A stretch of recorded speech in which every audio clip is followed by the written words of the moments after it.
Assalamu alaikum mes étudiants dans le MENAF, on doit continuer les objectifs de la leçon 1 structure de l'atome.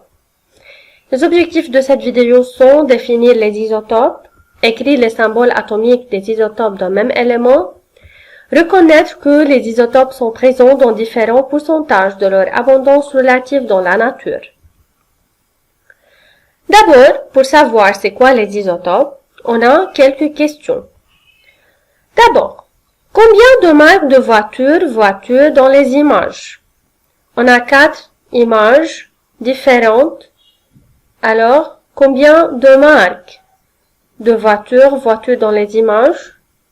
Oui, vous savez bien qu'on a la même marque. Toutes les 4 voitures ont la même marque. Est-ce que ces voitures sont identiques en ce qui concerne la version, la forme ou la couleur? Est-ce qu'on a la même année de production, la même forme de voiture ou bien la même couleur? Bien sûr, non. Quel est le caractère commun entre ces voitures? Oui, d'après vous, quel est le caractère commun entre ces voitures? Toutes ces voitures sont de la même marque, mais ils se diffèrent par l'année de production, par sa forme, par sa couleur, etc. Est-ce que les atomes d'un même élément peuvent se trouver dans différentes versions, comme les voitures? D'après vous, mes étudiants, est-ce que tous les atomes d'un même élément sont identiques ou bien ils peuvent se différencier? On doit savoir dans cette vidéo. On considère les atomes de la figure suivante. On doit déterminer la composition de chaque atome. On a atome numéro 1, atome numéro 2, atome numéro 3.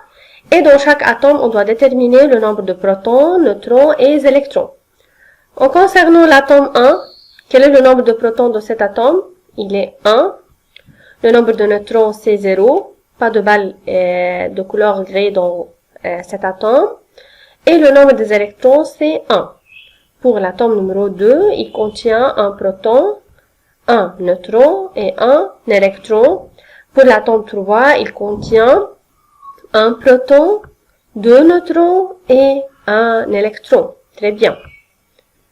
Maintenant, on considère les atomes de la figure adjacente. On doit trouver Z et A de chaque atome. On sait bien que Z, c'est le numéro atomique qui est en même temps le nombre de protons. Alors, pour l'atome 1, c'est Z égale 1. Et A égale 1, puisque A égale Z plus N, il n'a pas aucun neutron. Alors, A dans ce cas égale Z égale 1. Pour l'atome 2, Z égale 1 et A égale 2, car proton plus neutron égale à 2. Pour l'atome 3, Z égale 1 et A égale 3, car il a 2 neutrons et 1 proton.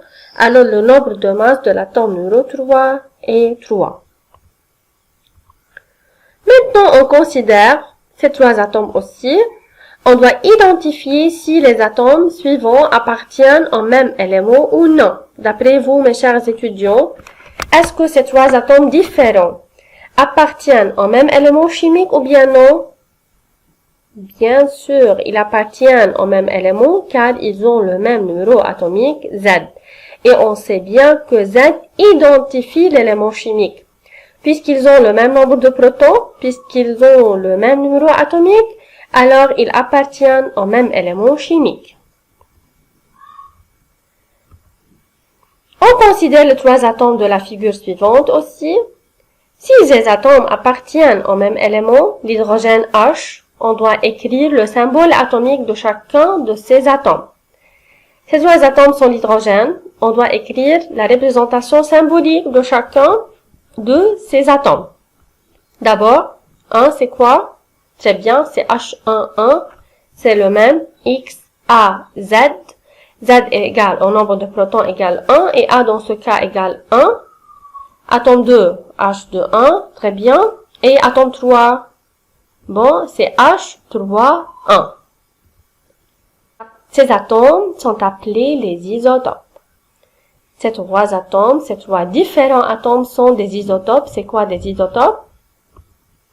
Les isotopes sont des atomes d'un même élément ayant le même numéro atomique Z, mais différents nombres de masses. Ou bien, Une autre définition, les isotopes sont des atomes d'un même élément ayant le même nombre de protons mais différents nombres de neutrons. Alors, même élément, alors même nombre de protons, même numéro atomique, mais différents nombres de neutrons, alors différents nombres de masses. Exemple des isotopes de quelques éléments chimiques. En réalité, la plupart des éléments ont des isotopes. Par exemple, le carbone et le lithium. Le carbone, comme on a vu dans cette figure, il a 3 isotopes. C12,6, C13,6 et C14,6. Le lithium, il a 3 isotopes, Li6,3, Li7,3 et Li8,3. Le même numéro atomique de lithium qui est 3, et il a 3 différents nombres de masses.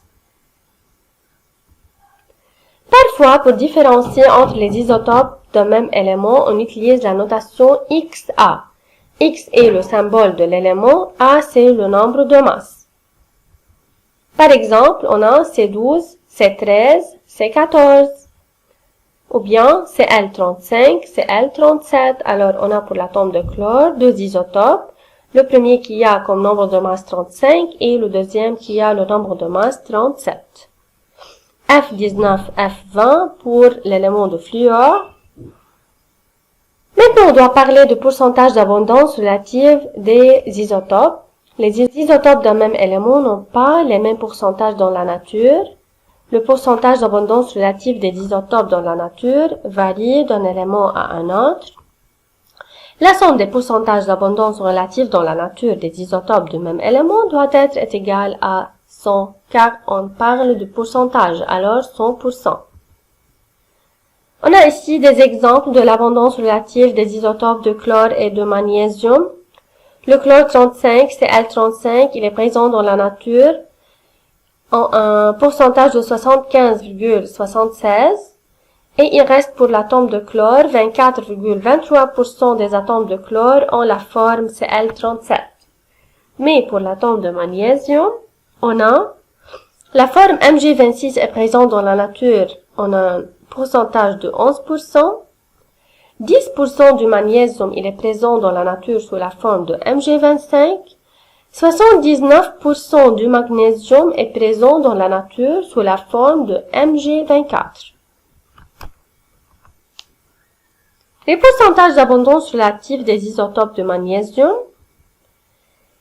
On doit, d'après cette figure-là, indiquer l'isotope de magnésium le plus abondant.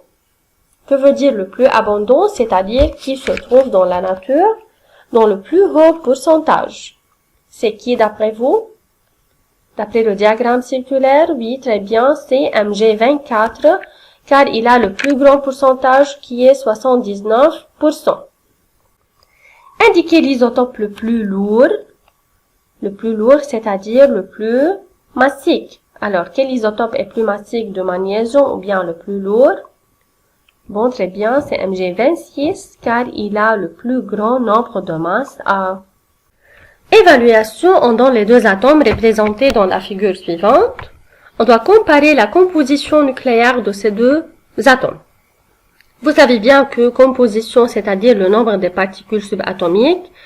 Nucléaire, c'est seulement les particules qui se trouvent dans le noyau. Le verbe d'action comparer, alors on doit écrire la composition ou bien le nombre des particules identiques et le nombre des particules différents. Alors, les deux atomes, 1 et 2, ont le même nombre de protons qui est 8. Alors, le verbe comparer, on doit parler au même nombre de particules. Mais, quelles sont comme différence? Très bien. Mais l'atome 1 a 8 neutrons dans son noyau, plus petit que celui de l'atome 2 qui a 10 neutrons.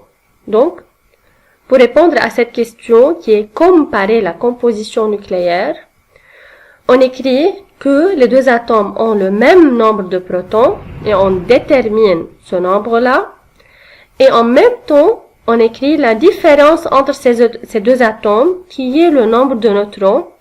En comparant ce nombre, on a dit qu'il y a 8 neutrons plus petits que celui de l'atome 2 qui a 10 neutrons.